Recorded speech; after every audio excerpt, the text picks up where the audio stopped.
Right, a special good morning to you all. Last assembly of the week, Friday the 29th of January, and what a week it's been. Very, very busy, lots of home learning going on. Um, at our assemblies, we've all been in touch, there's been live lessons, lots and lots going on, so I hope you've enjoyed it. But we get back to our final assembly of the week, and it says E is for etiquette. And it says, families have their own special way of doing things, just as our school does. We might do things differently to another school along the road. For example, it might be all right to play with footballs in the playground in the morning at another school, whereas we have a rule that we say no football on a Friday, isn't it? It might be all right to be inside at break times at another school, whereas we have a rule that says we should all be outside unless it's wet play. Today's story is about two best friends who learn about the ways of doing things in their houses are very different from each other. Listen carefully about their reactions and how it affects their friendship. In the deep of the thick forest, there was a clearing with a wooden building in the middle of it. The signs at the gate read Woodland School. If you were there at 8:50 every weekday morning, you would see lots of woodland animals arriving for their daily dose of school. Most of the animals would arrive with their parents, smiling happily, ready for another day of learning. Sammy Squirrel was new to the school. He and his family had moved into the area from the neighbouring forest 2 weeks ago, and he had already been made to feel very welcome. His classmates were warm and friendly, and his teacher was wonderful. Mr. Clarkson made sure that Sammy had a buddy to look after him and show him around over the first few weeks, which really helped him settle in. Well, it sounds like St. Helens, doesn't it? We do always help people settle in. Sammy was indeed happy to be at his new school and pleased to have a new best friend, Freddie Fox. Sammy was especially pleased to be invited to Freddie's birthday party in 1 week's time.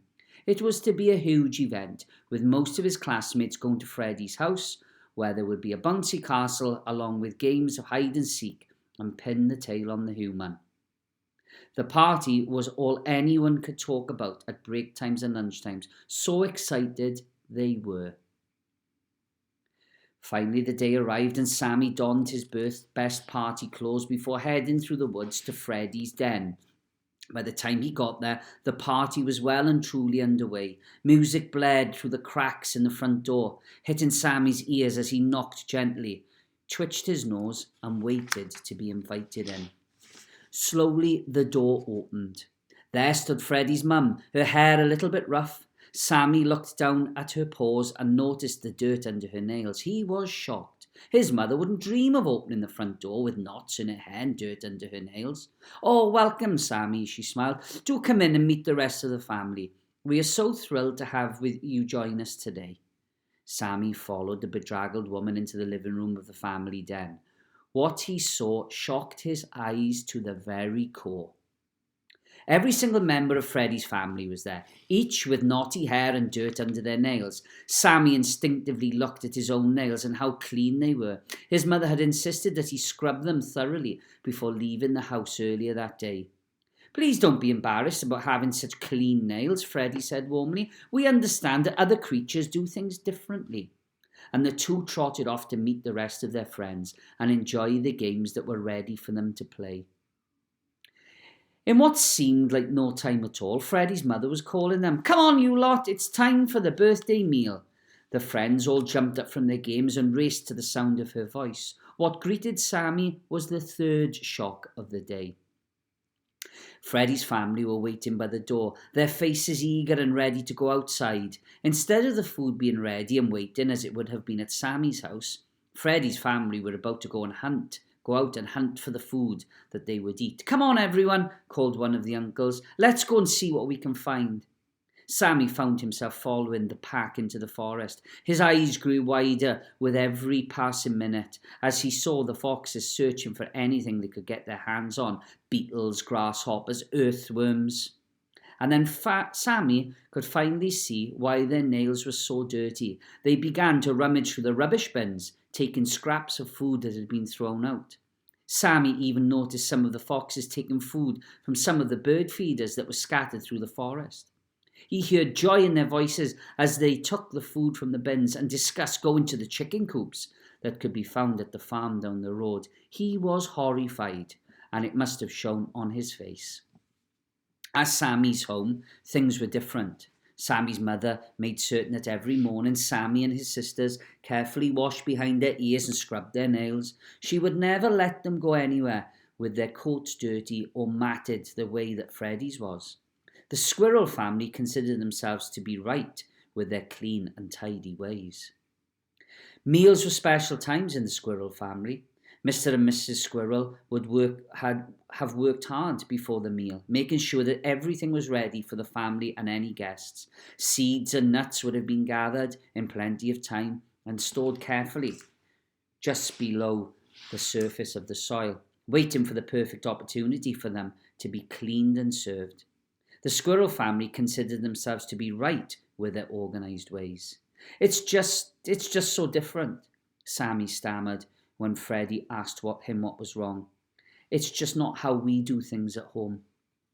Later that evening, Sammy was home once more with his family and telling his mother all about his day. He told them about how they hunted for food in the rubbish bins and took seeds that had been left out for the birds. And he told the story. As he told the story, he watched his mother's face carefully, looking for signs of her being shocked by the behaviour of the fox family.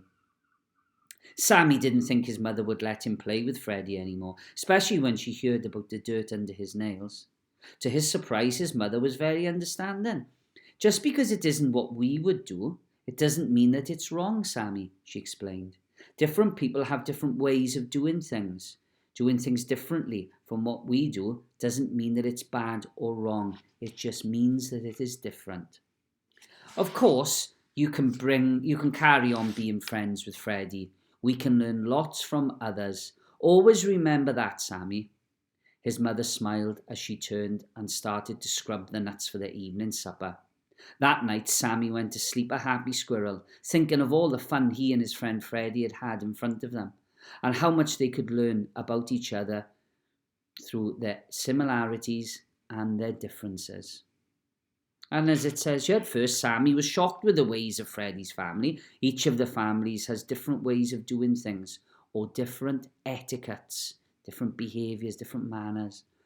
While it can sometimes be difficult to understand the way of others, we can always remember that we can learn from others and our differences. Sammy and Freddy learned to respect each other's differences. Links very much to the school motto. All different, all equal. And lots to learn from that, isn't it? Nobody has the right way of doing things. Every family is different. People may do things differently. People enjoy different things. People dress differently. People have different religions. People have different skin colours. Everybody is different in life. And if everybody was the same, life would be extremely boring. As I said, all different, all equal. So I hope you've enjoyed the story this morning. Have a lovely weekend. As I always say to you, try and get out, get some fresh air with your families, get some exercise, but at this current time also keep safe. Make sure we're sticking to the rules. Next week now, nice and early to bed, up then early, ready for your schoolwork. Keep your routines. Keep talking. If you're worried about anything, talk to your teachers. We'll be ringing home just to check how you are, and hopefully we'll all be back together soon. But we always finish our assembly with a school prayer. You can put your hands together and eyes closed, or we can pray in whichever way we wish, but we shall say it together. This is our school. Let peace dwell here. Let the rooms be full of contentment. Let love abide here, love for one another and love for life itself. Let our school be a lovely place where all of us are caring to each other, to work our best and show our smiling face, staff and children helping one another today and always. As we always say, over and out.